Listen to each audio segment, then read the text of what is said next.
Jared, shit's weird out there. We've Can say that again, Nick. well, I don't want to talk about that. I only want to talk about video games. Okay. I don't want to talk about that. No. Okay. Probably for the best. Bad if we go that way. Things are not great. No, we had a big break because my ass got sick. But we kept playing games. Yeah. And we were like, how the fuck do we navigate this? And then I got a vacation coming up. So then I was like, oh shit. And then Monster Hunter's coming out. And so what we came up with was we're gonna keep talking about fucking video games because we've been playing them and we still have a list. We just did a Gamescast, but there is more to talk about, more to cover. Mm-hmm. I'm just gonna say it. What I want to know first is Path of Exile because I know you've been playing it. Mm-hmm. You're not supposed to play these things. I don't know what you're doing. I thought we were in agreement here. I don't do early access. Early access. I was mad when I found out it was early access, and then I specifically didn't pick it up. It was towards the end of last year that it launched, so there was other stuff coming out. But I know it's my type of game. Pretty sure I'm gonna love it. And you're over there, got 100 hours under your belt on it. Yeah, 100 hours into early access. And yes, did you kill Elon Musk's character? No, I didn't. Oh, okay. There's no PvP up to this point in time that I know of, at least. But yeah, no, I don't do early access. And ironically, we're going to talk about 2 early access games that I played in the last little bit. But after our Lord and Savior, Elon Musk, proved that he's the greatest gamer of all time and really showed just his unwavering, unflinching ability at the game. And the motherfucker never played that game. Just proved that he is the best gamer that has ever lived.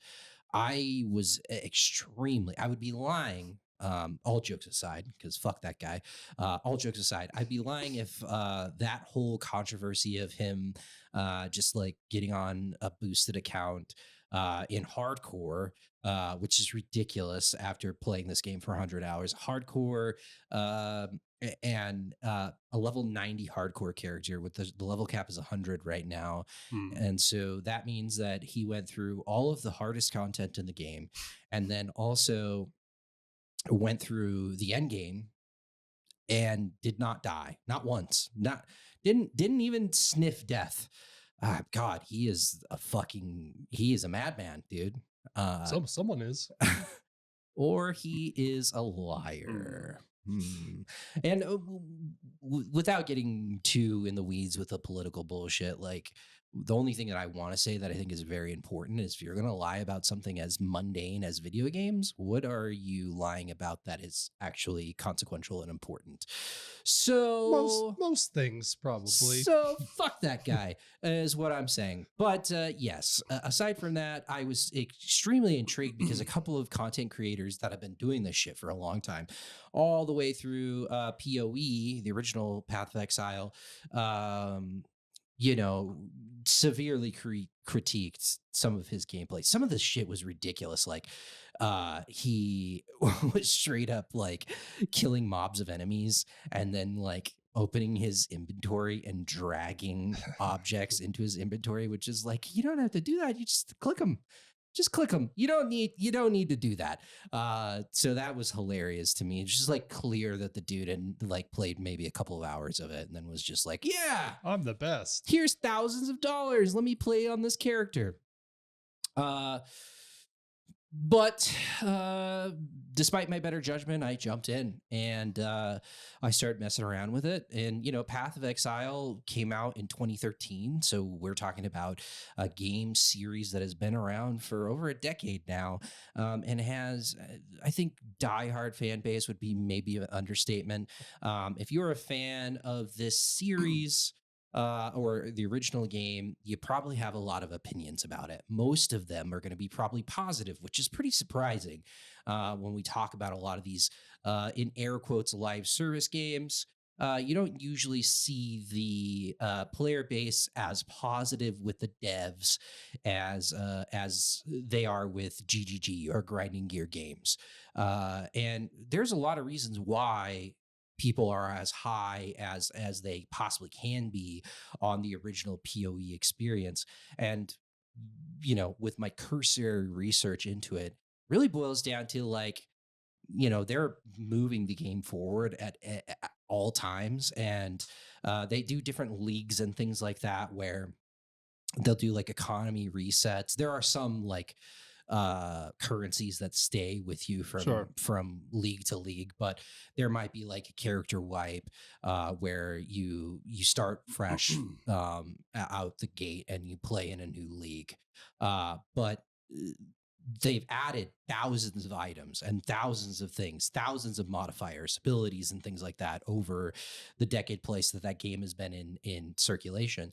And instead of being like, well, no, we need to like change this and nerf this, their design philosophy has really been, let's just do the impossible task of making anything that's in this game viable, right? And that's insane to me, and that's really what they have done. And so I can't speak to the quality of PoE, um, but it seems like people are really into it. So going into PoE2, the fervor is there, Hmm. like out of the gate when you create a new character in this game.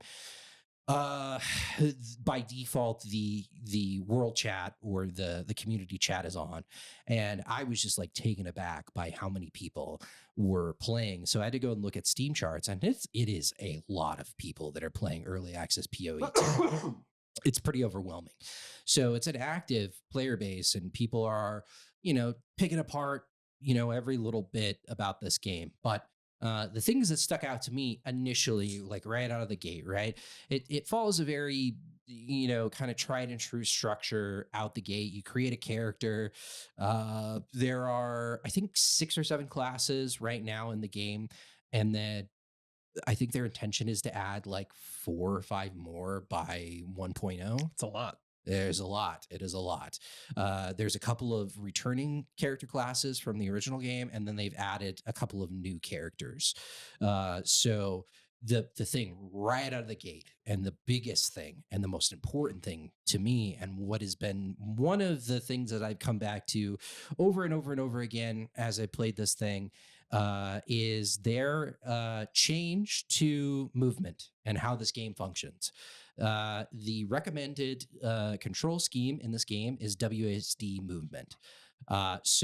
That kind of flies in the face of your traditional ARPG on a PC Yeah, for sure. specifically, where you kind of want to like click around, and your movement is going to be on your mouse. You have the option to do that if you want. I think that's a huge mistake. And if you are going to play this game, and I think that the devs have even said that, which is nice that they were flexible enough to be like, look, if you want to play the original like kind of old school ARPG kind of format, you can, and you're more than welcome to do it. It's here. We highly recommend that you switch to WSD movement because the game is designed around it, and it absolutely is. So out of the gate, that was a revelation for me because I don't, I have some experience with like older school ARPGs, but I am not like in the same camp as you where you put hundreds, thousands of Yeah. hours into Diablo 2 and you've kind of become accustomed to that. And it's never really jived or clicked with me in like a tangible way, having like some abilities maybe being mapped to your mouse, and then also your mouse being your sole way of moving around the map. Hmm. So using WASD, it turns it more into something that it makes sense to me, right? Yeah, I get that. I think that totally makes sense. Also, I think the like where Diablo has gone, there's like a 10 times more enemies on the screen. And I think it's having your mouse control it all maybe worked better in the past. Yeah. And I think there's probably an argument that it's like, can't even see my fucking mouse for starters because of what is going on the screen. And there's reasons to maybe say that the way that Diablo is doing it maybe isn't the best way. Uh, I think that that's right, and I think that that's accurate, and I 100% agree with that. I think that this thing strikes a nice balance. So you've got your movement. mapped to WSD on the keyboard and mouse, and then you can slot abilities onto your mouse. And Mhm. I think that that's much more compelling because I run minion builds in these games, and I'm doing that again. Surprise, Like surprise. necromancer type stuff. The character class is the witch, but yeah, there are like different ways to kind of like slot in. But Mhm. uh yeah, so I'm using my mouse. You can enlarge your cursor, which I think is very important Sure. because there are going to be so many enemies on the screen in this game, just like any other ARPG, where it's important that you got to like click on certain enemies, and so having that cursor being large is nice. But I'm using, it's QWERTY, so it's WASD and then QWERTY. So you've got abilities mapped up there. I was gonna say, do I need to bring out my MMO mouse No, with all the buttons? no, you can hit Alt, and that it gives you another tier of abilities if Mhm. you're running a very specific build. So there's like, you can have, I think, over 10 abilities mapped at any given time. But you really don't need to do You that. don't need that many. No.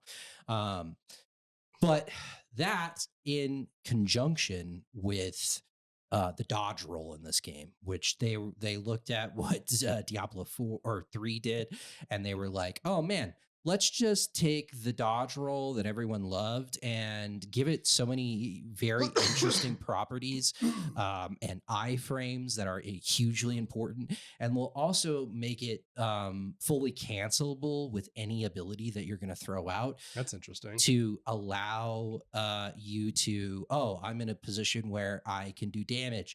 Oh, I'm not anymore. Immediately cancel any ability with your dodge roll. It becomes incredibly important, and it's a very small cooldown, so you can do it very quickly.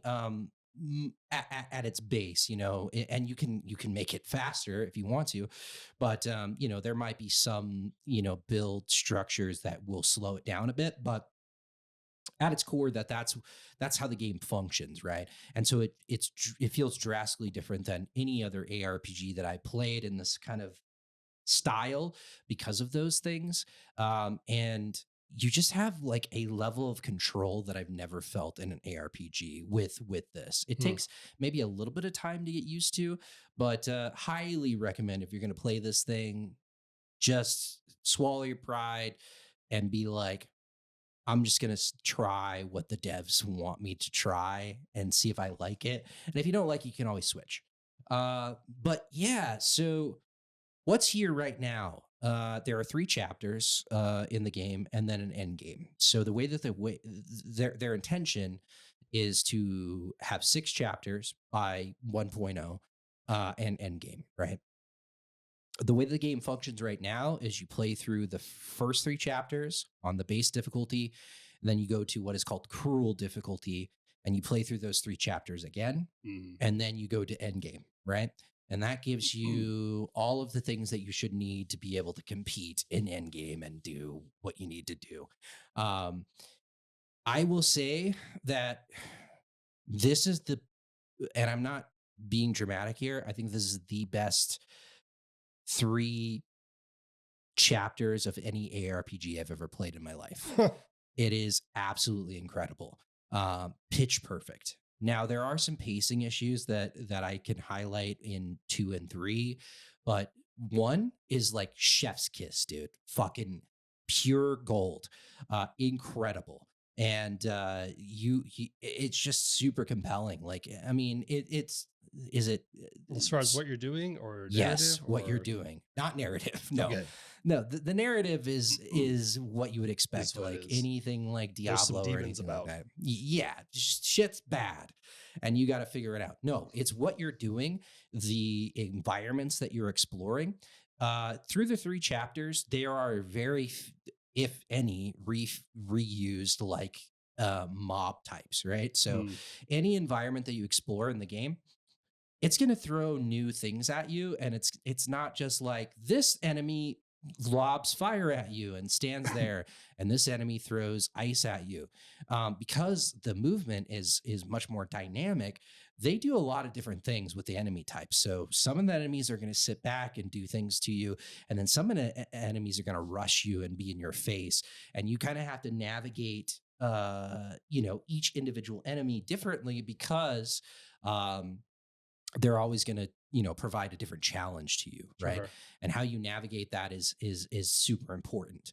But the big thing is, and the thing that really just is so good, is the boss fights in this game.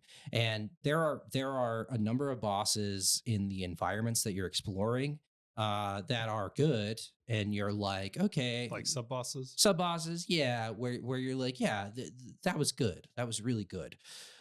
The final bosses for a chapter are fucking insane. Absolutely insane. This game is brutally difficult as well. This is not That's what I heard. handholdy Diablo 4. You can get through it, buddy. Like this game is going to demand that you are on point, like sit in gamer posture. Like you're not like you're at your fucking command center, like ready to go. Like min maxing your build and Oh, putting the time into all absolutely. that You shit. have to min max your build, absolutely.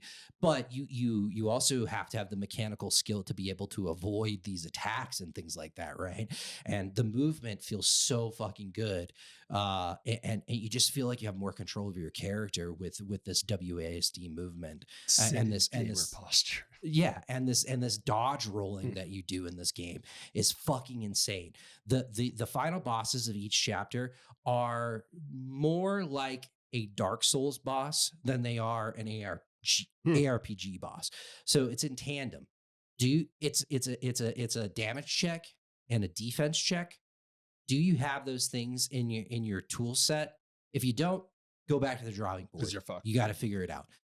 But also on top of that, it's like, do you have the mechanical skill to avoid these attacks? And it's the same thing with the Dark Souls boss, where these things will come at you, and it's just like, it does this, it does this, it does this, and I have to be able to navigate all of this shit. You gotta learn the move set. You got to learn the move set, absolutely. And it is in this format pure fucking gold, dude. I cannot say enough about the boss fights that are present in this game right now.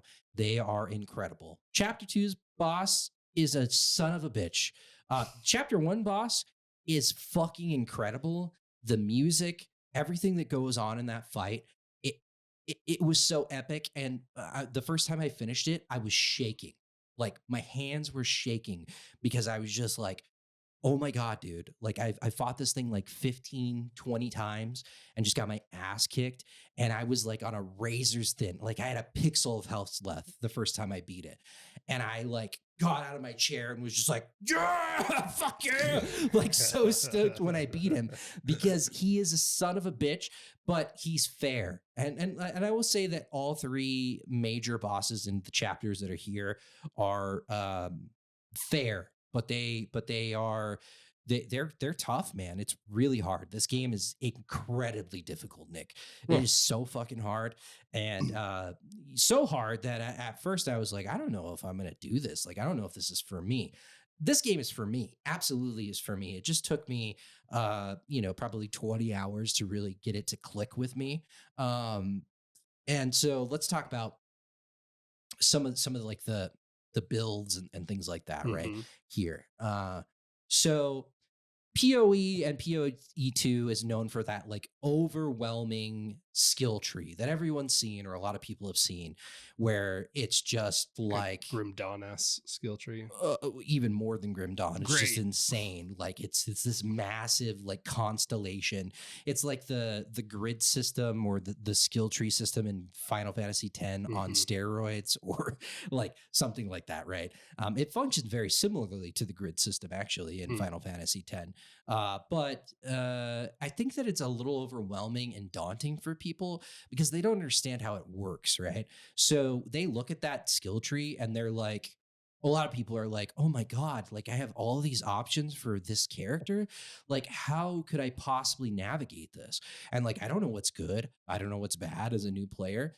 Well, the game navigates you in a direction that it wants to take you, right? And that was true in PoE, and it's true in PoE too.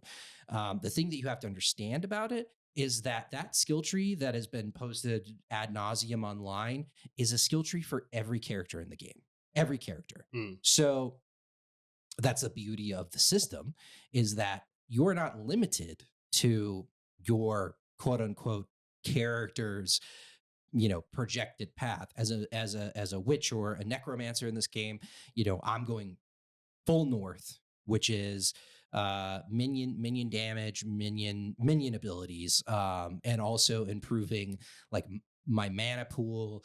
But you And could do some type of hybrid if you wanted to, or you can do something like whatever that. you want as Yeah. long as you can path to it, right? And pathing, path of exile, Mm. right?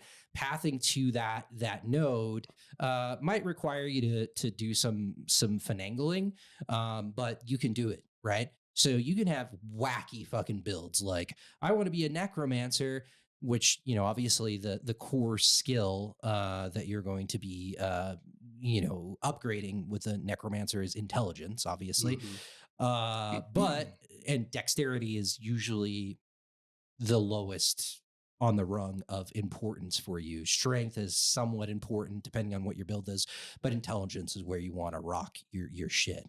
But if you're just like, I want to be a necromancer that also is Robin Hood, that has a bow, you can do it. You can do whatever the fuck you want. And so Can you respec? yes, Okay. you can. It costs gold to do it. But once you get into endgame, gold is plentiful, and it's not a huge deal. Like, to completely respect a tree, like if you've gone all the way up and you're in late game or end game, it's gonna cost you a couple 100,000 gold, which is not nothing. But you can probably farm that amount of gold in maybe 3 or 4 hours. Okay. Right? In endgame, so it's not a big deal from that perspective. You can fix your problems, course correct, change your stuff. Well, that's the biggest thing. You can fix any problem you have, and I think that that's the most compelling thing about this thing, and has really opened up like a holy fuck moment for me, right? So the skill tree is that, and I think it's brilliant the way that it's executed. As far as I understand, it's just more of what was present in PoE. But then item drops, item drops obviously are, it's the reason why you play these games, is to see those numbers go up, right?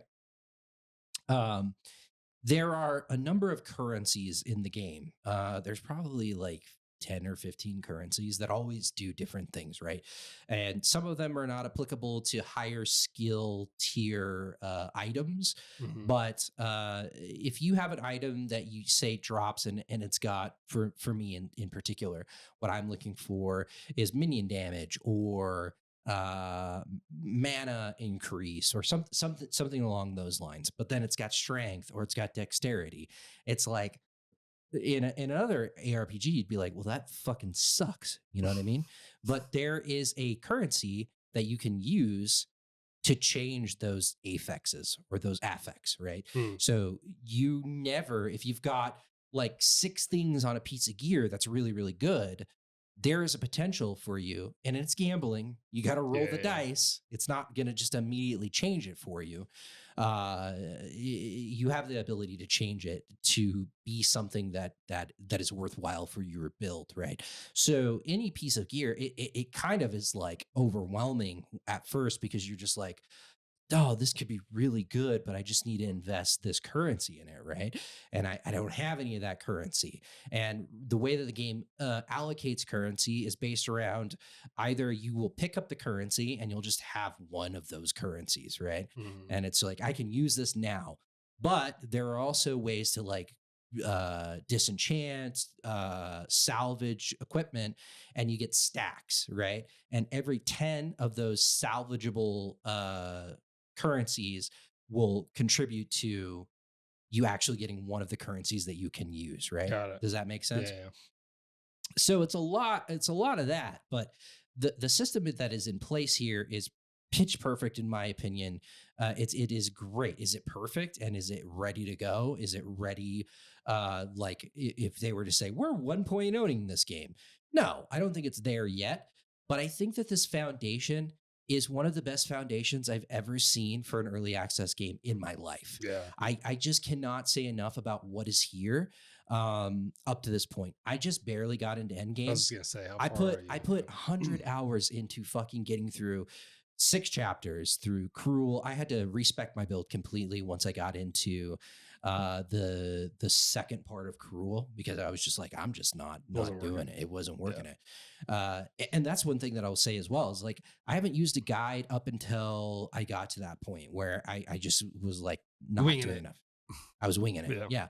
And you can do that. Like, I think it's pretty easy to do that because there's just so many options. You Yeah. just can't be like a complete moron with like what your build is. It's just like, you're not going to be like, oh, let me pat down to this fucking barbarian ability that allows me to It doesn't make any shoot fucking sense. fire Yeah. out of my hammer. I never use hammers, like, but that's pretty obvious shit. And the game also will tell you, like, don't fucking do this. Like, this is a bad Like, idea. why are you?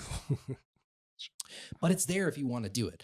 And so for like the nuts people like Elon Musk that are just so big brained that can come up with like all these crazy fucking abilities or synergies with their builds, I mean, it's there for you. So that's really great. Endgame is very interesting, and it relies around mapping, is what it's called. And so once you get to Endgame, you get a hideout, Mhm. and you just kind of hang out. And it's kind of cool because all of the NPCs from the 3 chapters are just in your hideout. Hmm. So like you don't need to go back. Like, they're all there. You know what I mean? And you don't really need to go back in the chapters either, because there's one NPC that's going to do what a previous NPC could do. But you can trick out your hideout. You can put up drapes and cool shit in there. Great. You can put up a dragon poster. None of this is true, but you can like trick it out and make it cool and make it your own. And you get these nodes essentially that will have all sorts of like modifiers, right? So one of the nodes will be like, or maps is what people call it, is like, okay, you've got X increase to mobs in this area, X increase to fire damage from the mobs. Like, it's all these modifiers that are going to be on one of these individual maps.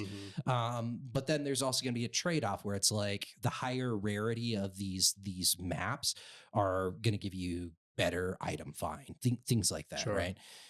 You can also use your currencies the same way that you can on gear to improve those maps if you want to. If you want to get really wild, right? And then you slot in a map, you go to this map screen, and then you run maps, right? Again, like, I'm very early on, so I can't give you like probably next podcast I'll be able to give you a little bit more Sure. in-depth run, but at its core, that's the way that it works. I will say that a lot of people are very critical of it right now, but also Grinding Gear Games has said that this is like placeholder, and their design philosophy initially was, we're going to release all 6 chapters and have no end game, and that's what is going to be early access, right?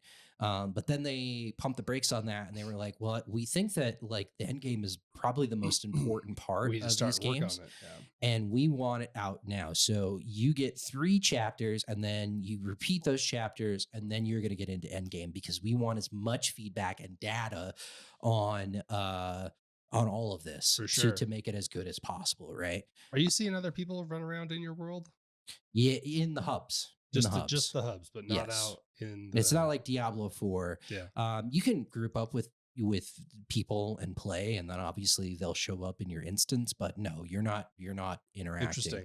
And there are different tiers of leagues, right? So you can do standard league, which is standard difficulty. If you die, you just go back to a checkpoint, and then that's it. Then you can do hardcore, which is if you die, then you start back at a checkpoint, but then you immediately go back to standard, right?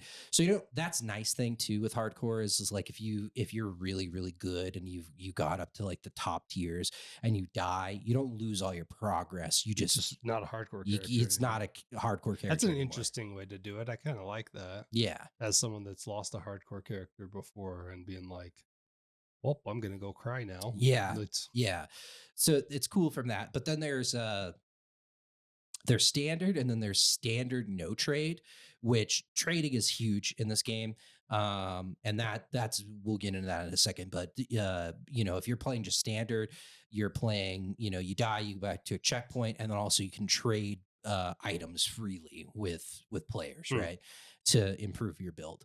And then there are tiers where it's like standard, but there's no trading. So anything that you're going to get for your build, you're finding out of the environment or through the game, and then hardcore, no trades, right?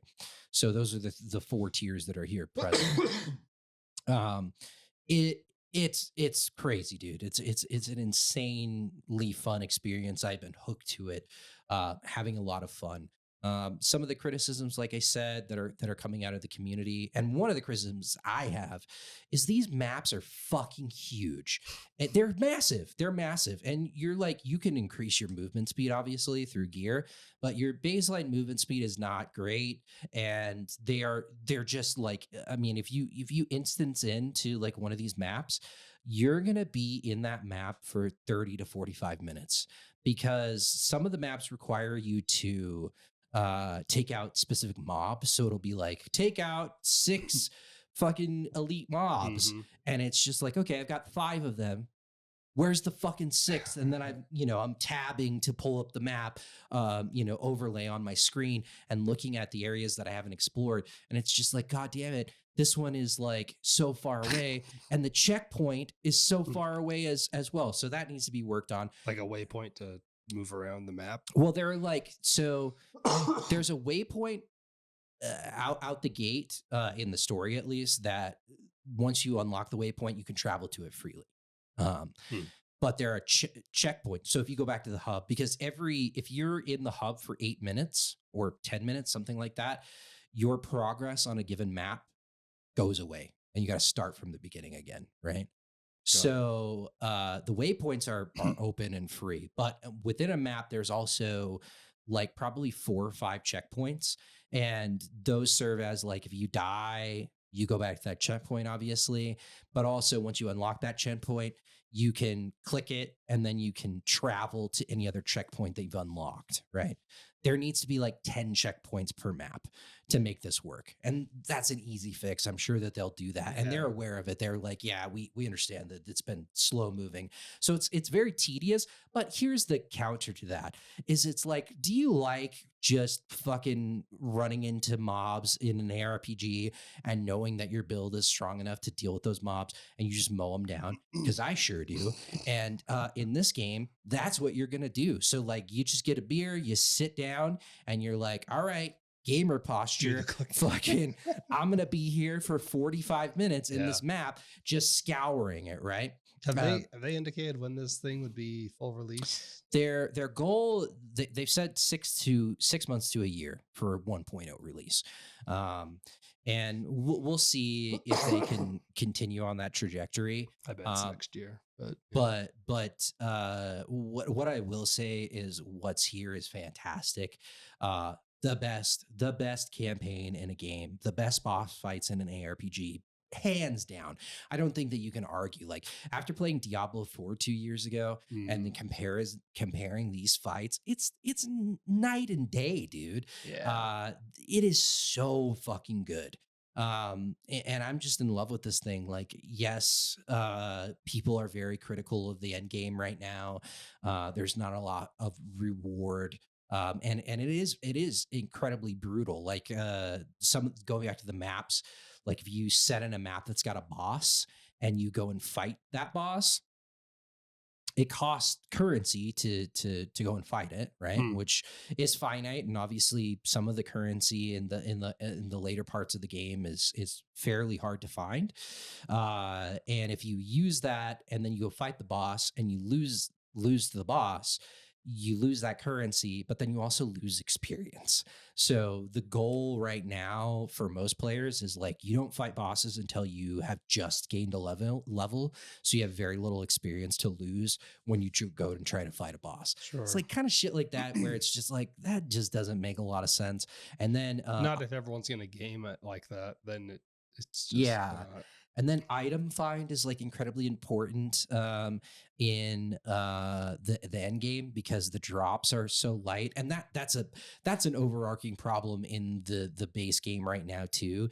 Is like some of the best gear, like the thing that people recommend more than anything else is like when you get to a new chapter, go to the vendors in the overworld because they will have better gear than you will find in the environment. Hmm. You're getting gear, but like a lot of times that gear from the vendors is better, which makes no sense. I don't like the magic find affix that they put on these things.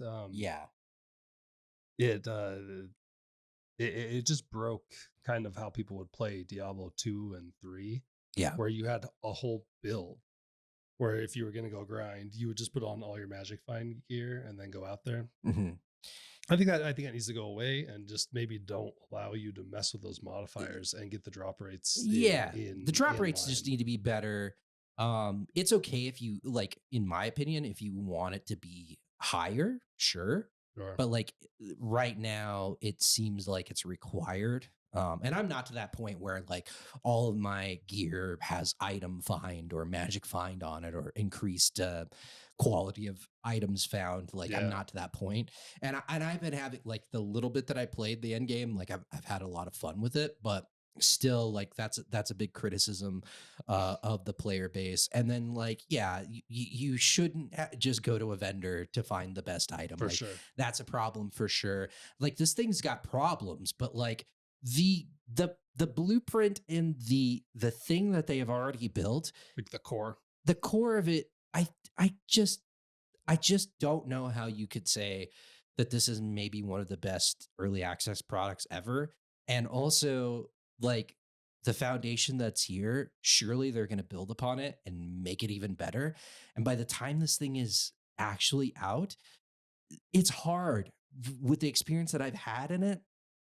It's hard to say that this is not going to be one of the best, if not the best ARPGs ever Huh. made. Like it is fucking It's incredible. pretty exciting. I highly recommend if you have some time, check 100 it out. hours or Just so. just Quickly. put a couple hours into it, mess around with it, and see what you think of it. But like, I put 100 hour, like 91 It's hours into crazy. it, and like I'm still like all I'm thinking about is going home and playing it. And That's what I'm gonna do.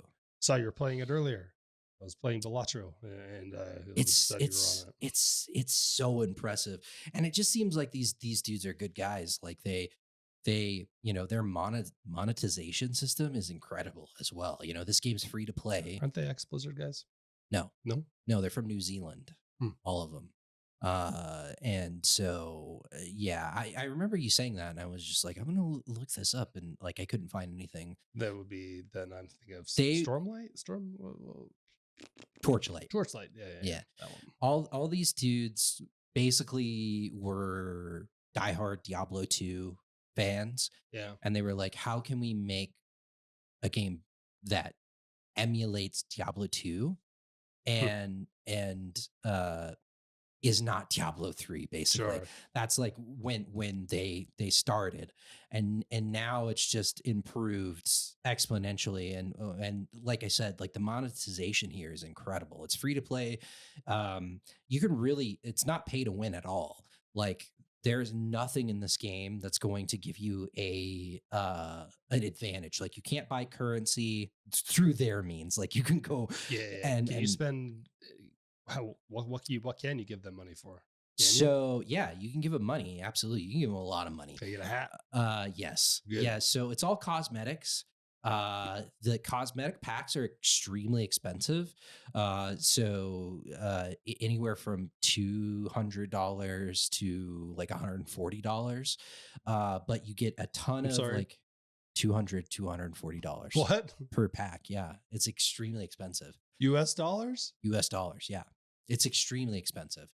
But you get an ungodly amount of shit. Like it's insane. You get currency like gold, and then you get like uh monetary currency that you can't get any other way besides paying money. And Huh. then you can just unlock all of these different fucking cosmetics with it. And anything that you bought in PoE transfers to PoE 2, which is great. That's So pretty cool. yeah, so like all of the cosmetics come from PoE, are in PoE 2, and then you get like physical items. They'll send you like a fucking like one of the bigger tiers right now is like $240, and you get like a disc, like CD, a t-shirt, a hoodie, bunch of Hmm. stickers, like all sorts of shit like This that. has got a big Tarkov Edge of Darkness shit written all over it. No, it doesn't. Not gross at all. Not It's $200. How can it not be gross? I don't. because it's completely optional for one with the Edge of Darkness thing. You Well, got benefits in the game that you absolutely helped in Edge of Darkness. exactly. Yeah, you had a larger stash. You had at the beginning of a wipe in Edge of Darkness, they were like, here's a Yeah. fucking M16 while everybody's using a fucking bolt action rifle. Like shit like Sure. that is like, giving you an inherent advantage. There's nothing here that gives you an inherent advantage. And like all of that's optional. You don't have to buy any of that. Really what people are buying to like just make the game better is stash tabs, and those are significantly cheaper. That's what most people buy. Stash tabs. Stash tabs, yes. More stash. More stash, more easier navigating certain tabs for you. So like I said, there's a ton of different currencies. Like at its base, you get like 12 tabs, and they're massive. But like it's just basically like throw in items into these tabs, Sure. right? And then you gotta organize them and things like that. It's the best part of the game. With well, it's very satisfying when you buy some tabs, right? Sure. Because they're not hundreds of dollars. They'll probably cost you to get like one version of every tab. You're probably going to pay like $20, Okay. and that's going to allow you to just hold Alt and then click, and you can like designate it. So like you right click the tab, and then you can type in a name, color code it, and then there's a bunch of just different drop down modifiers for that tab. And so once you do that, you designated this is where all of my unique items go. And then when you hit Alt, when you're in your inventory, you just click and it just drops all of that stuff in there. So it's just like that sounds nice. ease of use things. And that's what most people do. And they run sales on it too. Like the baseline is like probably $20 to really get your stashes or your tabs like pretty robust, Sure. where you've got a lot of filtering options and things like that. They're running a sale this week, for instance, or this weekend, and it like cuts that in half. So you probably paid $10, you get everything that you need. So like anything outside of that is completely optional. So like it's not like it's like, here you buy this $240 thing and we give you this staff that does X amount of damage. It's not that. It's all like, we give you a fucking pet that is a kiwi, and or we give you like an armor overlay. Like it's all optional. So like most people are not paying that kind of money for things. So like I think that it's completely fine. And it's like right now with PoE 2, they've moved like a lot of the products from PoE over. So right now, if you go into the store, there's like 6 packs and they cost like $200 or whatever. And you're like, God damn. But like in the normal movement of the game, when it's like in 1.0, you might get one of those packs like every year, right? So it's like if you're a big diehard fan that's put thousands of hours in and you want to support them, Sure. it's like you can do it if you want to. Nothing is required. And so like I think it's crazy. I think it's a smart way to do it. It's interesting. It's a high price, but it is a high price. It is a high price. But again, like they're just sitting there being like, we're going to give you everything is free. There's all the updates. They roll. And this is the crazy thing too, is like PoE and PoE 2, they are kind of developing at the same time. So like PoE is not sunsetting. They're still adding content to PoE. There's a new event in PoE that's about to roll out, or just did roll out, where they're like, yeah, we're doing this, and then we're focusing all of our time on PoE 2. So have fun with this while we focus on PoE 2, right? Well, they're still getting money. I mean, yeah, they're still getting money so they can keep developing. Exactly. So I don't know, like when you look at other monetization options, I just like, yes, it's a high price, but also like if you like the game, I think that like from the developer's perspective, it's like we are going to get you hooked. Sure. This is going to be Path of Craxile, It's your and game. this is your thing. And if you want to support us and you want to see us do more of the good shit that we've done up to this point, like you can if Sure. or you don't have to, right? So I think that's a good way to do it. Damn, I I highly doubt I'll play it while it's in early access, especially where you have now put 100 hours, and I'll probably just eagerly wait for them to say this thing is ready to go. It will That's be exciting. well, we'll see. We'll see what happens. Like this is one of those things where I'm like, I think I'm just I mean, obviously Monster Hunter comes out in a couple of weeks and it's Yeah, unrealistic to think that I'm just gonna stick with PoE. But I'm happy to say that I put in the time that I did because sure. now I know. You figured it out, and And now I know, and I have like a baseline understanding because it is pretty obtuse some of the systems and things like that. sure. So when we do get to 1.0, I'm sure we're gonna play some of this, and I'll be like the beacon of knowledge for The you, Sherpa, the Sherpa. Yeah, like, here's how this works. Uh, fantastic game. all right, I want to talk a little bit about Civ. Let's take a break for a second. We'll come back.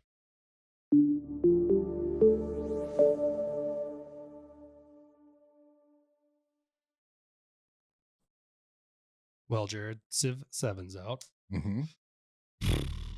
Civ's tough. Um, I checked. I played, I think it was 50 hours of Civ 6, which means I know nothing about Civ. 50 hours, is that what you said? Yeah, something like Okay. that. Of the previous one. It's not. I mean, I played enough Civ to understand to finally get the to understand how to play it, but not enough to get into the nitty gritty. So I say it's tough because pretty much everything I say about Civ 7 is probably going to be wrong because other people are going to be like, "Wait a minute." Mm-hmm. So it's a tough thing to talk about, but I guess it can still be helpful of the lens of if you are not a Civ uh, fanatic, Me. then you know it can kind of be helpful. Um, so the game came out to mixed reviews, which is not too uncommon with this franchise. Yeah. They're known for releasing, having some issues, and then working on those, getting some DLCs out, and then everyone by the end of it is usually like, "Oh, it's pretty good," but sometimes it's a process to get there. And Civ 7 is going to be like that for sure, because even with my limited knowledge, there's some things that are just kind of seem a little half baked on this thing. With that said, it's a little in some ways it's kind of been simplified and it's been made a little easier for someone just to show up and play it. Mm-hmm. The previous games, there's different conditions, win conditions, culture, science, military, stuff like that. And I don't feel like it never really at least not what this new one does. This new one really says, "Hey, here's how you win. Here's what you need to do.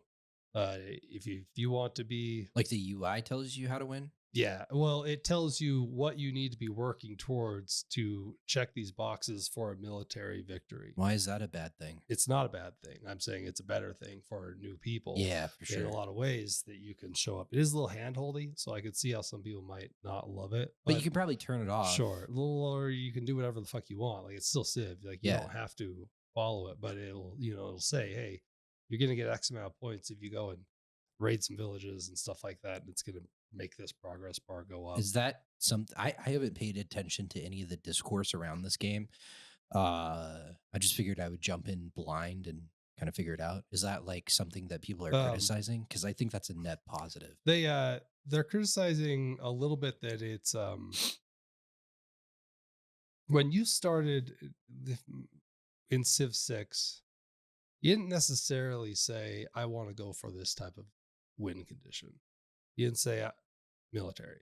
And in Civ 7, you kind of do because you pick a commander we'll call him whatever the fuck you want. Like it's just the dude that talks to you all the time, like that tells you what you should be doing, gives you recommendations on what you should be building. Mm-hmm. Well, like I'm Rome, and I'm going for a military victory. So he's Like you going. do. He's going to be like, yeah, exactly. But like he's going to be like, hey, build me some fucking rockets. You know, he's going to tell you we're not to rockets yet, but you know what I mean. Like I can't understand. he's going to put you down there like, hey, we need a barracks and all that stuff, and all that is good. I don't have any major issues with that. It's just kind of interesting because it's a lot more directed. The one of the weird things is that there are ages, like age progression, and the other civs always had this too. Like once you've or someone has checked enough boxes, you're going to move to the next age, which is going to allow you to have better shit across the board, right? This one has a very hard cut where it is like, oh, you're going to the next age? Okay.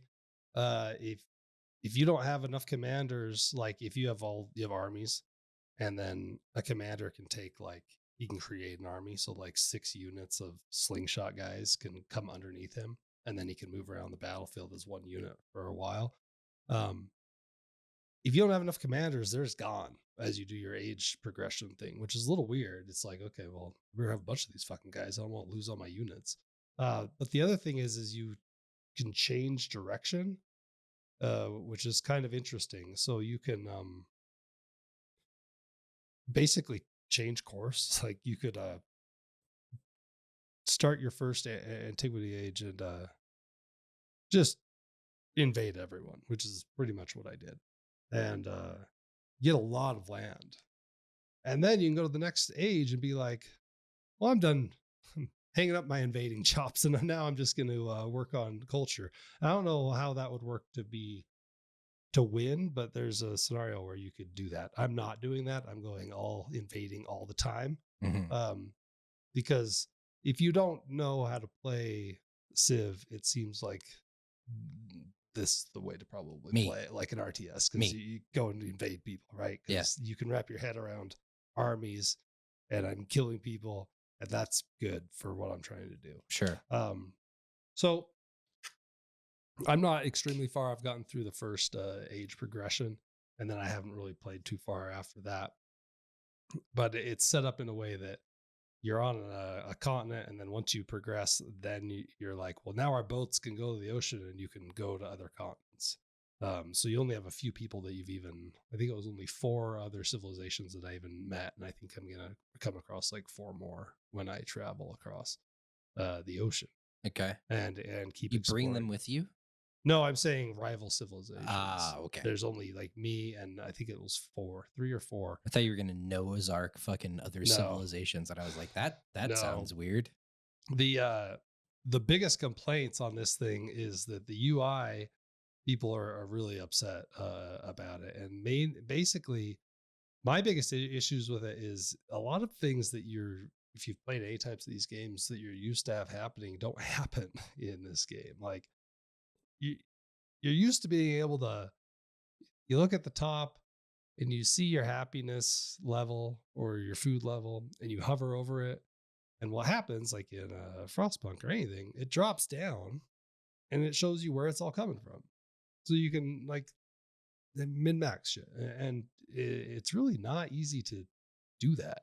Like there's nothing happens. You hover over it, it's just like, yeah, there it is. You got 20 happiness. And it's like, okay, well, like I can go and find out more by like clicking around, but does the game guide you? Like when you look at those drop, or what were previously drop downs, does the game say, hey, like you need to look here to find out? It doesn't really do anything like that. To figure out your happiness, like where it's coming from, what your deficiencies are. No, there's like a Civipedia or something is what they call it, and you can go search in that, and that's just like the Bible, right? Like you can. Sounds awful. That sounds awful. Like you can go there and be like, those are the biggest culture victory, and then you can read a bunch of paragraphs about stuff that will kind of help you. And you do need to do that for some things to, especially as you're learning the game. It's not, I mean, I'm not doing a ton of reading over here, but Is there like a training wheels mode here where it's just like, we're going to show you how to get and find all this stuff? Because if it doesn't provide it there, it does an okay job at the beginning, kind of like telling you what to build. Like, you should build the scout. yeah, but that's And like one very small slice of a it large pie that you need to have to understand. Like, does it give you like granular information, like the thing that you just highlighted, where it's like, oh, my people are starving. Like, how can I improve this stat? And the game so isn't like, hey, if you're a new player, you need to fucking invest in more pizza ovens. uh, Or what? That was a pretty bad joke, and I immediately felt bad about saying it. But like, it's you're Rome, so it's pretty easy to see, like, if you're hurting on food, and to understand that when you do production uh in the drop downs, like, you could be like, okay, this will help. Like, yeah. that's not that hard.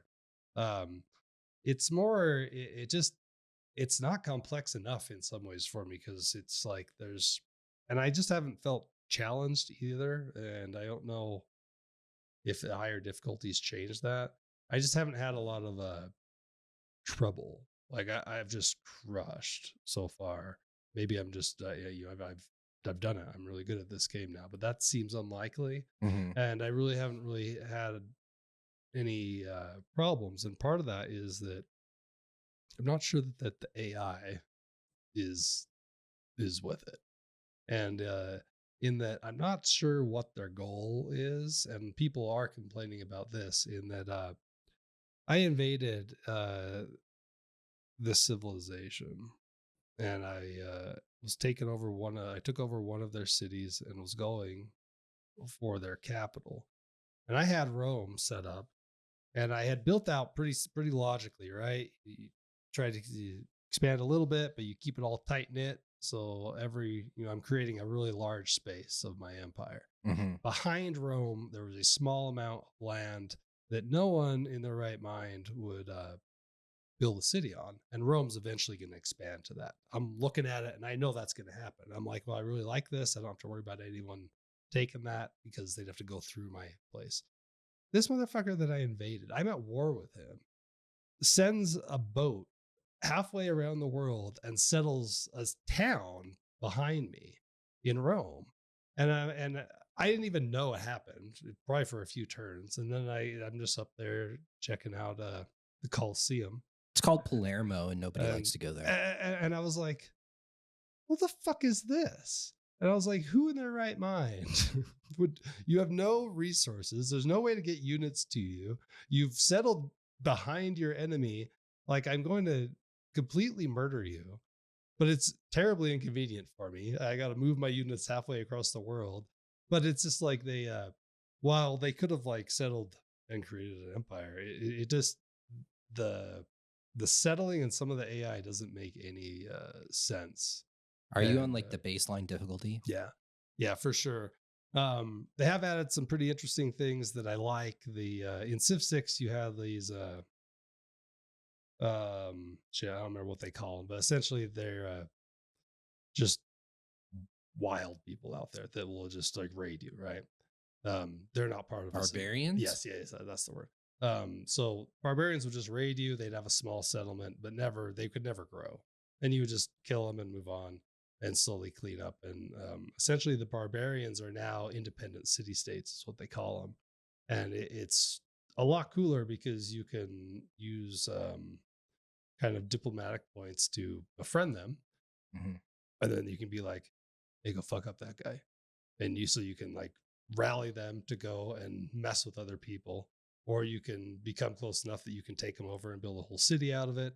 So there's some pretty cool diplomacy things where the barbarians before were pretty thin. They were just mobs. Mm-hmm. And now you can actually do something with them, move them around, and create trouble for people where you're not actually investing anything. Mm-hmm. And they're over there just like fucking people up. So that's pretty cool. But I think that I'm glad I'm playing it now. People are really mad because England isn't in the game yet. It comes in paid DLC in a month. People are not very happy about that, which kind of makes sense. Yeah. It seems like they should probably be in it, but You should probably, yeah. I mean, especially when we're talking about like imperialistic growth yeah, in a game, like it's England is maybe number one. it's Like maybe the poster child for imperialism historically. It's really weird. It's that first age is funny because your boats can't go out past the shore. And I posted this to the Discord, but I had a scout boat. I was trying to scout south. Benjamin Franklin was trying to scout north, and we just came at each other. And he wouldn't move, and I wouldn't move, and I wasn't at war with him. And because of how time works, that blockade lasted 800 years. Historically accurate. Everyone like, knew that Benjamin Franklin was a seafarer. Like fucking, he floated around and that fucker. I was just like, move your boat. I'm trying to get down there. Why didn't you take him out? Because I was already at war with everyone else. So he was the only one I wasn't at war with. And you got to be a little careful about that. It's not an RTS. If you play it like an RTS, you can get into a lot of trouble. It's not. It isn't. It's what's a 6x6 or whatever they call them. What the fuck is the? It's not 6x6. Firaxis? No, not Firaxis. Firaxis is the developer. It's a style of video game like a six. I don't know. But it's not an RTS. It's more like Catan than it is like StarCraft. It still is extremely compelling to me, and it has that one more turn as I try to. I mean, I haven't even completed a run yet, so I'll keep playing it. I'm glad I'm playing it right away, but also it definitely needs some stuff. I feel like we talk about like PoE and early access and like how that completely makes sense for that type of game. I think early access for this type of game makes complete sense too. Yeah, because you get a lot of input from people there. Like they have strong opinions, right? And I'm sure the PoE people have strong opinions. The people that love it, yeah. And the Civ fans, I mean, they hate everything, right? And they're just there to rip apart and say, "What are we doing here?" So yeah, so why not? Maybe it's Sid Meier. Sid Meier is like, we got to release it. Well, it's actually probably 2K. And being involved. So I don't know. The developers have already said, we hear you on the UI stuff, and they're gonna work on it. But like, there's some stuff just nitty gritty. Like, someone attacked one of my towns, and like, the notification wasn't there or clear enough. It was a couple turns, and then I was just over here, and I'm just like, what the fuck's going on over here? Everything's on fire. How long has it been on fire? Like, I feel like I should be notified immediately. There should be like a pop-up, right? Yeah. Rome is under siege, and that does not happen. Yeah. And that did not happen. And that's a little weird. And there's some things that I think they need to fix. Like you get some pretty big benefits if you build certain buildings on the same tile, which is great. But if you don't know what you're doing, you can't destroy a building. So it's like it wasn't the Colosseum, but we'll just use the Colosseum. And it's like, if you put the Colosseum and the Pantheon on the same tile, you're good. And I'm just like, well, I already put the wrong thing here. And it's like, yeah, you can never have that bonus. Okay. Okay. But I mean, that all works itself out once you know how to play the game, which play this will. Which like no one, even like the most diehard Civ fans don't know how to play this game yet. Yeah. So you're looking through this and trying to understand it. And there's, I think the base and the core, it's all here, and they'll get there where people will be happy, but they've got some work to do for sure. I think a couple of things. So I think that this absolutely should be an early access game, and just take all the player feedback and, craft the game that the people want, right? Yeah. Like the people really want. Second thing is that it still blows my mind, but apparently Sid Meier is like, this is not, obviously Tom Clancy is dead, but like he just, sold his name out for the IP, and it's a little bit different. I mean, obviously I know Tom Clancy was a writer and was not a game developer. Sid Meier apparently Like you would think that Sid Meier would just be like sipping on fucking cocktails somewhere. Mhm. Sid Meier still fucking programs for these games. Still, Like he's still in the fucking trenches doing it, which I think is incredible. And so shout out to Sid wherever you're at. Uh, and then third, I didn't know how popular Civ was on the Switch, but apparently there is like a massive following on the Switch. And like I heard about it on a podcast, and then I like looked into it. There is like an enormous amount of people that play Civ on Switch, which is kind of weird to me. it's pretty crazy because I played it a little bit on the Steam Decks of 6, and I hated it. These map games, I want the biggest fucking screen. Like, I just Yeah, don't. ultra wide. I do not like the small form factor for these things. It doesn't work for me at all. Yeah, I don't know. I just thought I that was my same thing where I was just like, I have Civ 6 on the Switch. Mm-hmm. I've never played it. I Mm-hmm. just have it as a collection item. Yeah. But like I'm like, how what is this Why? the of all of the platforms? Like I could see like, yeah, it's really popular on Xbox and PlayStation, but Switch specifically? I think there's a lot of 40-year-old dudes that don't play games anymore except Civ, and their kids got a Switch for Christmas. And they're Yeah. just like, oh, I hell guess. I guess, man. I don't know. I will definitely, I'm interested enough just because I want to like break that barrier. I'm very interested in these types of games. And like I really want to play Stellaris. And I think that Stellaris is like it's this type of game. yeah. I've 6x6 or whatever the fuck it's called. I've played a lot of Stellaris. Never talked about it on this show, which some people in Discord are mad about. Yeah. Last year I played about 25 hours of it, and that game is cool. Yeah, It's very so, cool. but it's similar, you know what I Oh, mean? yeah, Like for sure. very very similar style of game, and I definitely want to break that barrier. I haven't been able to yet, so we'll see. But my concern is just like in the same way that fighting games have really struggled to, in large part, with a few notable Sure. exceptions, to like onboard new players. And then it's just like, well, I'm just getting my ass beaten. I don't know what I'm doing. Like, it's the same thing with this, where it's just like these things are so mechanically intensive that you have to have robust tutorial systems in your game. You have to find a way to make those tutorial systems satisfying to a new player to keep them engaged. Sure. And I haven't found that yet. The part of the reason that they implemented that, where they really guide you on how to get a victory, is that they said so many people don't ever finish. Like, everyone starts a run, plays for 10 hours, and quits, because they were a little lost as far as what they needed to be doing, I think, as they get into the mid and the end game, Mhm. which I can agree with, because it's daunting, because the beginning is quite fun. You only have 2 towns. There's not a lot of decisions to make, but later in the game, suddenly you're like, there's just a lot of management going on over here. So it gets a little tough, but I will keep playing it for, I mean, probably off and on all year, especially as they add different things, and I can kind of keep checking in on Mhm. it. But definitely, like I said, it has that one more turn. Like, you can sit there and dump a lot of fucking time and realize that So hours and hours went by. it's got potential. Oh yeah, for sure, for sure. Gotcha.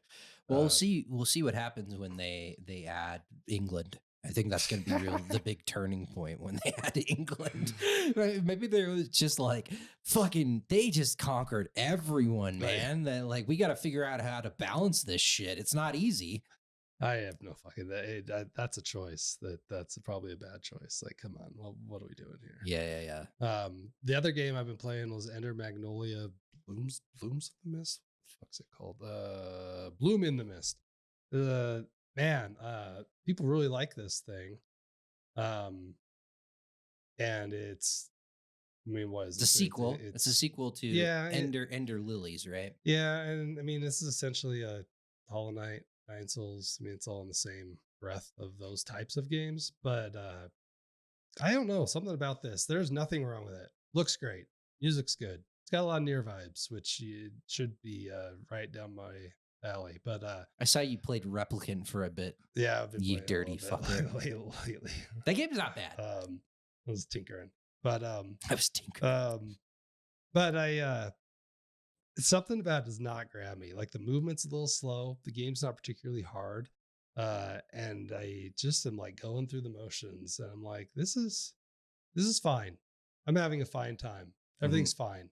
And it's like, do you have any complaints about it? Not really. It's fine. And it's a little interesting. You get these like you don't actually do any combat. You like save these people, and then they're basically all on cooldowns, Yeah. and they're like these guardians essentially. So it's pretty cool that you can just like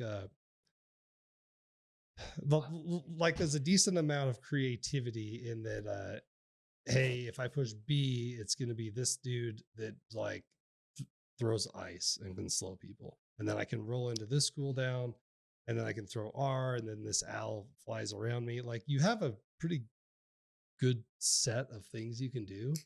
But at the end of the day, I'm just like, it's fine. I think I'm halfway through the game, and I will probably finish it. I don't know if it's the difficulty that's a problem, but something's just not grabbing me. And I think I'm like in the minority because I like go and read reviews, and generally people are pretty happy about this thing. You're just a little pretentious, Nick. Apparently, I don't know. It's not doing it, and the combat doesn't quite do it for me. I think it's the movement of the character is just a hair slow. I mean, once you played like the pinnacle of these types of games in Nine Souls, I mean, there's no going back. I agree. I completely agree. You know, it shouldn't just be the movement though, because I mean Hollow Knight's movement's slow, and I enjoyed Hollow Knight plenty, right? Yeah, I mean, I can't really speak to this. I mean, I do know how fervent the fan base is for this shit. You told me that you were playing Ender Lilies, and or yeah, And Ender Magnolia. and Ender Lilies Enderman is the first one. Yeah. And I had heard about Ender Lilies like a long time Yeah, ago. me too.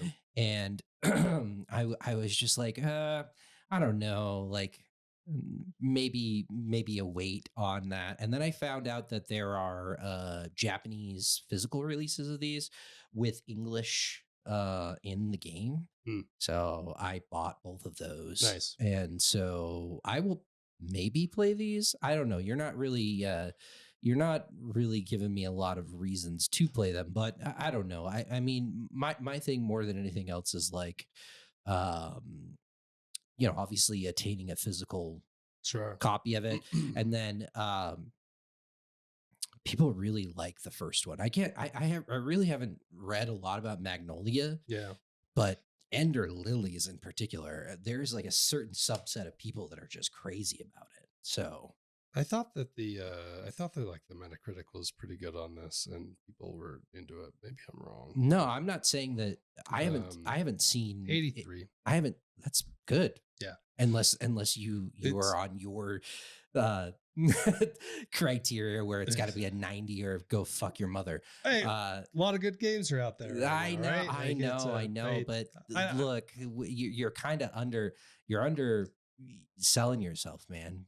Like at 83, it might be an 83 average, but it might just resonate with you like a true. motherfucker. You know what I mean? I think it does for some people, and I will say the music is quite good, and it's that's where like a lot of the near stuff comes, because you're just like, is this the same composer? Because it might be. Huh. But yeah, I don't know. I will probably finish it because it's fun enough, and I think I'm over halfway. So All right. I think I mean this is pretty long. We're gonna keep going, or you want to? Two more. Holy Lord, Let's this keep is it- gonna be a long one. Let's keep it going. What you got? Well, we're taking a break, so this is we gotta make it worth our while here. So two more games to play. So I finished an East game. We talked about East Nordics Last year, yeah. last year or late last year. Very high on the East series.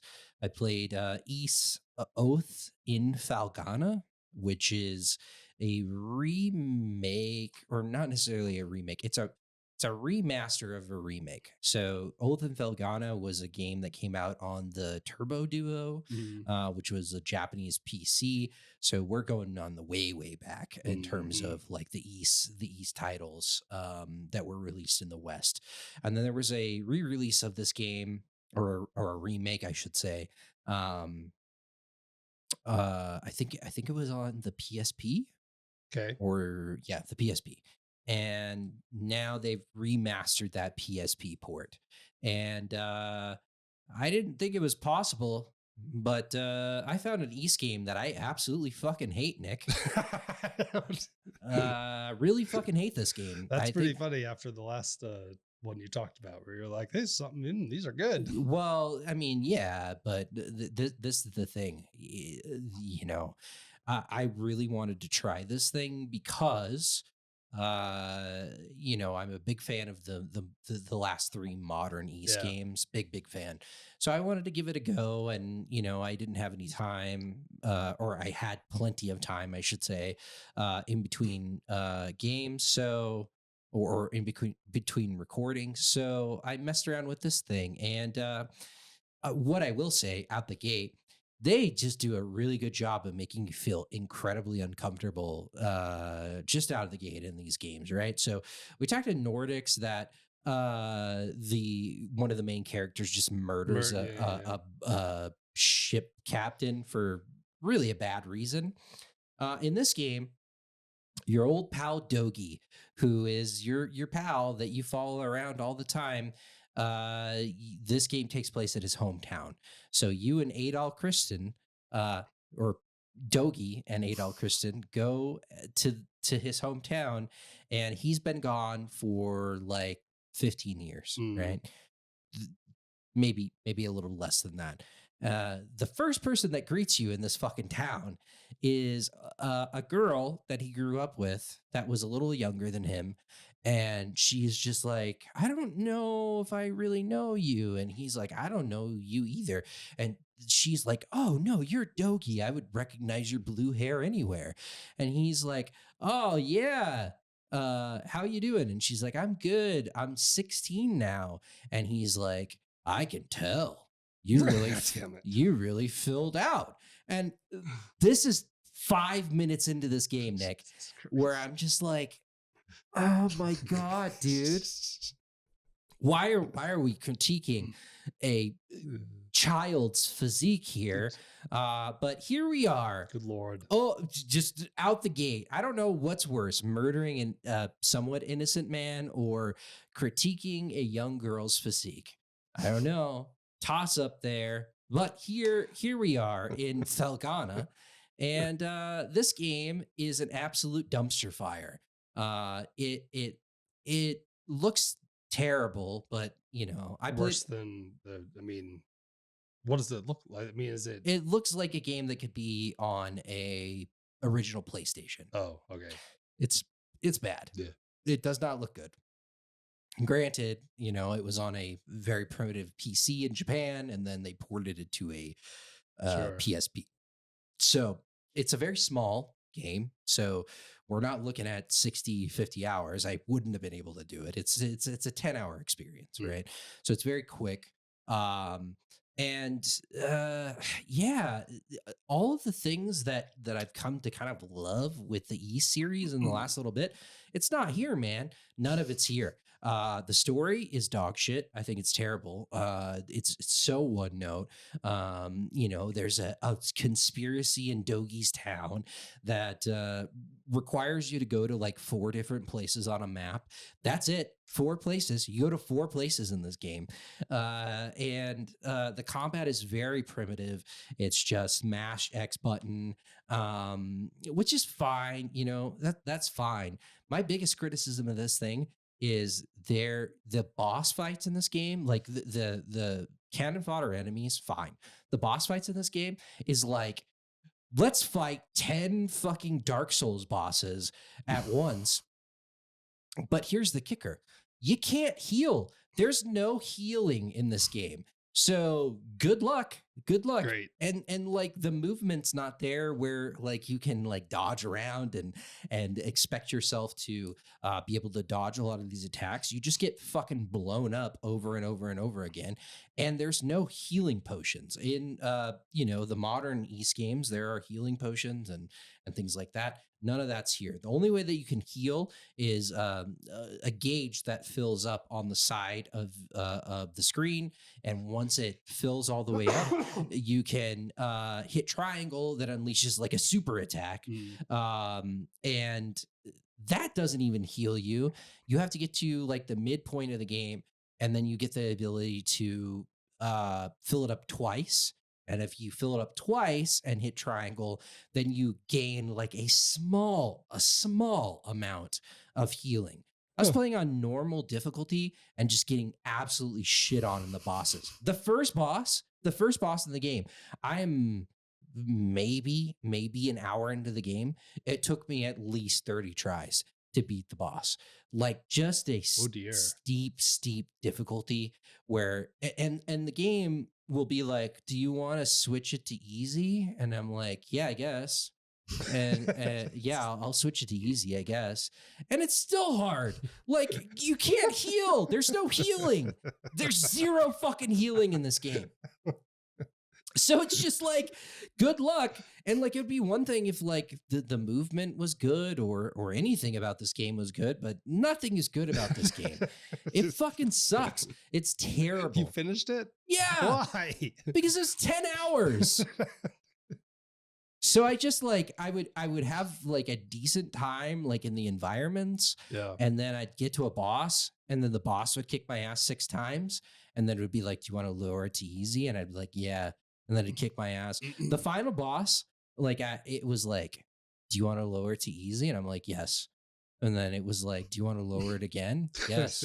Do you want to lower it again? Yeah, I would like to. Yeah, I think so. I think I'll lower it again.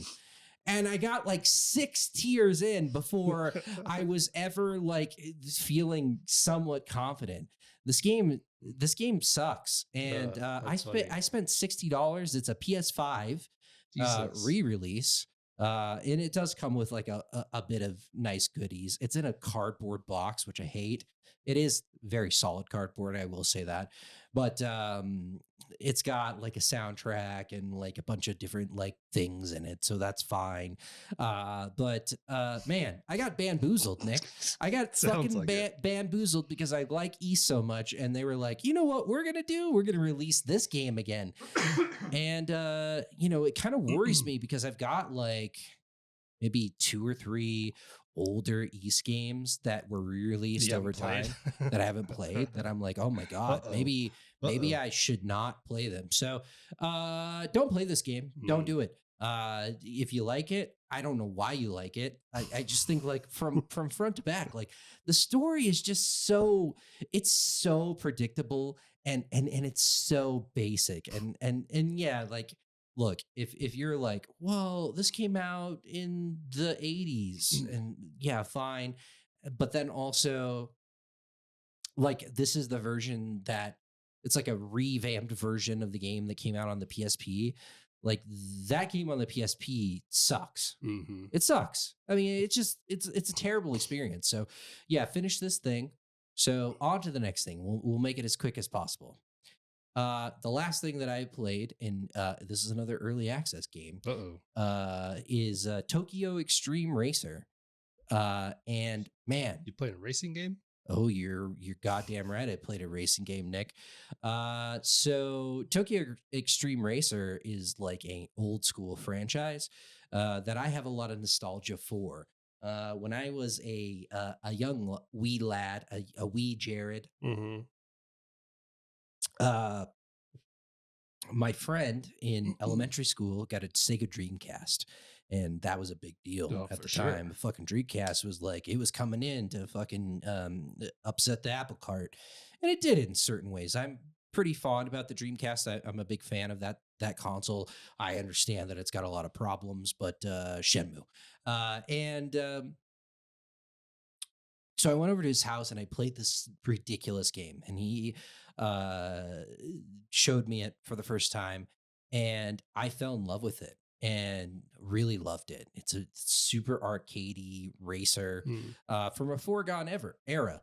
And so often, I'm not joking about this. Often I was just like, you know, we're in this weird spot with racing games where, like, I love cars. Like, I mean, I work in the Mm. fucking industry. Like, I love them, and I'm like, we're just like it's all just like this hyper realistic or it's like this open world fantasy fucking drive your car through Machu Picchu bullshit that, like, it's fine, it's good. Like, I love Gran Turismo. I think that's a fantastic series, and Forza is great as well. But like, I want something a little bit different, right? Arcade, Maybe a little arcadey. some Crazy Taxi. No, not that level of arcade. Pump the brakes. So what Tokyo Extreme? Project Gotham Racing. Sure, yeah. I want a little bit of kudos Mhm, here and there. mhm. Give me some fucking kudos. I need more kudos in my life. I think we all do. I played a lot of that game. That game's good. Yeah, That it's fun. series is pretty good. Yeah, The kudos is very satisfying, where it's just like, you took this corner slide well. around the corner. Yeah. Here's some kudos. So Tokyo Extreme Racer is very, very unique. It's incredibly unique. It's from a developer called Genki, and I thought that they didn't exist anymore, but apparently they do, because they're doing this one as well. It's in early access on PC only, which is crazy. And what this game is basically you are a driver on the Tokyo freeway system, which, like, the Tokyo freeway system is different than our freeway system. It's different in a lot of ways, aside from you're driving on the opposite side of the road. But it just feels a little bit different. Where, like, just because of our geography, it's like a lot of wide open spaces. The Mm, Tokyo freeway system, or the Japanese freeway system, largely, except when you're in the countryside, is like a lot of tunnels, and, like, there's a lot of engineering in their freeway system, right? sure. And there's also like animes like Initial D, which is like a very popular, and that's also turned into a video game series in Japan, with these kids that get cars and they start racing each other, and there are storylines surrounding that. And Extreme Racer kind of follows in those footsteps. But yeah, at its core, you're on a freeway and you're driving your car and you're contending with, like, traffic, like freeway traffic. Other There's no racers or just traffic? both. Okay. Both. So it's not like grid like. Yeah. You're not gonna, like, sit in traffic and, like, wait. But so you have to suspend disbelief a little bit there. But you're kind of navigating the roadways, and it's kind of like a mix of like a racing game, and then also like the Warriors, like the 19 like late 70s, early 80s movie. Mm, Hey, Warriors, come out and play that shit, where, like, all of these groups are like a part of a club, right? So and they have ridiculous names. Like, all of them have ridiculous names. But the way the game works is you can just drive freely through the Tokyo freeway system, and the game will indicate when there's a rival that you can race, and you pull up next to it, or behind them, I should say, and you flash your lights at them, which is mapped to the A button. You mm, flash your lights, and then that initiates a race, right? And once you initiate a race, there is a health bar at the top of the screen, right? And everybody's it's called the SP bar, and everybody starts at full SP. And as you race, like, if you gap someone and you get uh 20, I think it's 26 meters in front of them, mm, their health bar starts to go down. So it starts to decrease, right? hmm. And the further you get away from them, so you say you get to like 40 meters away from them, it goes faster and faster. And the race ends when you deplete their health bar. You also lose health, or they lose health if they crash into an environment. Just you and one other car. One other car. Yeah. Yeah. And they're all associated with clubs, right? And all these clubs have different emblems, right? And there might be like 5 or 6 that you race in a row in one club. And then when you beat all of those 6, then you race the leader, right? Mhm. And then if you beat them, you get more and more resources. Then you take those resources, you buy more cars. There are licensed cars in this game, but not cars that you would be like, oh man, I got a Lamborghini. It's like, I got a Honda Civic Si. Nice. Because it's all centered around like Japanese JDM, uh, you know, old school cars. So like there's no new cars in this game. It's all like older school, like Mazdas, Toyotas, no Hondas yet, which I think is get the Honda license. Sure. We gotta figure that out. Mazda, Toyota is in this. Nissan is in this. Mhm. There's a handful of other brands, right? And then you take your currency that you win, you buy upgrades for your car, you can kit them out, you make them better, faster. There's also like a skill tree that allows you to, uh, do more things. Like if I gap a car and I'm super far ahead of them, I do more damage to their health bar, uh, Hmm. per second. Things like that, right? It's a fascinating and awesome experience. And Does it look good? it looks great. Oh, It looks nice. fantastic. Yeah. Very well realized environment, like the Tokyo Mm. expressway. And like there are some downsides to it because like it's a freeway system. So it's not like a lot of like super hard turns that you're taking. Sure. You can drift depending on what kind of car you have. Uh, but like realistically, it's more of like a racing situation where you get up next to one another and there's go off. But dude, I fucking put I put 11 hours into it, which I got to the end of what's available in early access. Yeah. And goddamn, give me more. Give me more. I fucking love this thing. It's cool. No, I really like it. And I think it's such a unique experience that like there really isn't any comparable racing games to this, right? And I think that like without Tokyo Extreme Racer, like as a series, you wouldn't have games like Need for Speed Underground, which was like one of those games that like you really pimped out like Japanese type cars and did that street racing shit. But I think this is way better. And it's such a unique racing experience, and the controls are spot on, right? Like it's a mix between like that arcadey racer, but it's not like over the top where it doesn't feel believable. It control the cars control really really well, and the audio is on point.